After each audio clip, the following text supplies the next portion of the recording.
निशाना साधा है। स्टालिन की बुद्धि फिर गई है। उदयनिधि को इलाज की जरूरत है। सनातन था, है और आगे भी रहेगा। देश के लोग इनकी गठरी ठटरी बांधेंगे, ये धीरेन्द्र शास्त्री ने कहा है। सुन लेते हैं एक बार धीरेन्द्र शास्त्री को।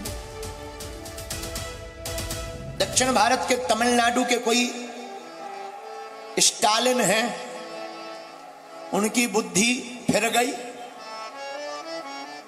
उनको अंदर से ऐसा लग रहा है जैसे उनका दिमाग खराब हो गया हो, पागल खाने की जरूरत है। वो कह रहे हैं सनातन को मिटा देना चाहिए, सनातन को खत्म कर देना चाहिए, जैसे उनके बाप की बापौती हो गए।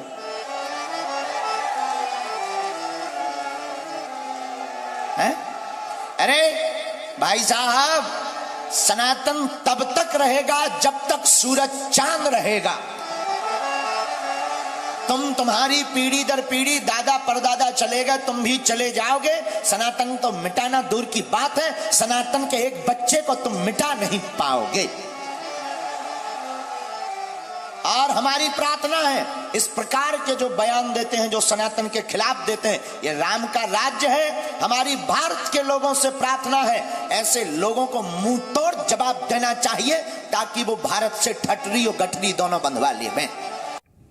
तो ये तमाम नेताओं के बयान भी हमने आपको सुनवाए। संत समाज क्या कह रहा है वो भी आपको सुनवाया। अब मैं रुक करना चाहूंगी जी न्यूज संवाददाता मनीष शुक्ला का, जो दिल्ली से मेरे साथ लाइव जुड़ रहे हैं। मनीष, कुल मिलाकर बीजेपी को एक मुद्दा मिल गया है, लेकिन समझ में ये नहीं आ रहा है कि उदयनिधि स्टालिन का विरोध करना तो समझ है, लेकिन जो प्रियंक खरगे ने कहा है, उन्होंने कहा है एनी रिलीजन, कोई भी वो धर्म जो समानता ना दे वो धर्म नहीं है।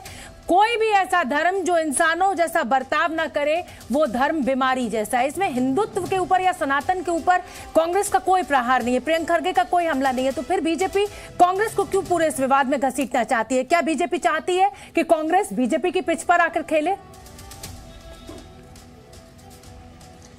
जी बिल्कुल। देखिए, जिस दिन उदयनिधि स्टालिन का जो स्टेटमेंट आया है, उसके बाद से बीजेपी ने लाइन सेट कर दी थी और इसको लेकर के उन्होंने इंडिया फ्रंट पर अटैक किया था। डीएमके को इंडिया फ्रंट का पार्टनर बताया था और उसके बाद कांग्रेस पर भी अटैक की थी। यहाँ पर अगर आप देखें तो ये जो उनका स्टेटमेंट आया है, यहाँ ये देखना होगा कि सवाल क्या पूछा गया था।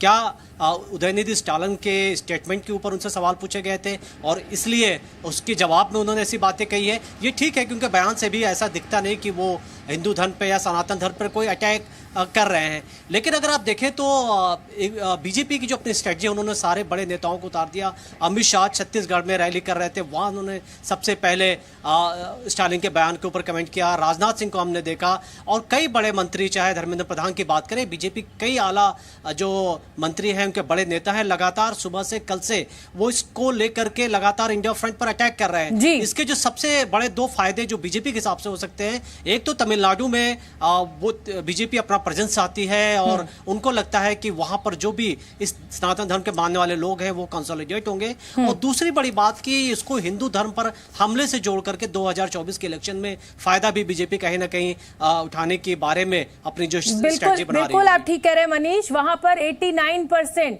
79% जो है वो हिंदू वोटर है। और ये जो तमिलनाडु के एक सर्वे सरकार ने कराया था, उसमें ये आंकड़ा निकल कर सामने आया है। तो जाहिर सी बात है कि डीएमके की इस गलती का, अगर डीएमके इसको गलती मानती है, तो बीजेपी बड़ा फायदा उठाने की कोशिश करेगी। इंडिया गठबंधन के खिलाफ भी एक हथियार बीजेपी के हाथ लग गया है। बहुत बहुत धन्यवाद मनीष आपका इस पूरे अपडेट के लिए।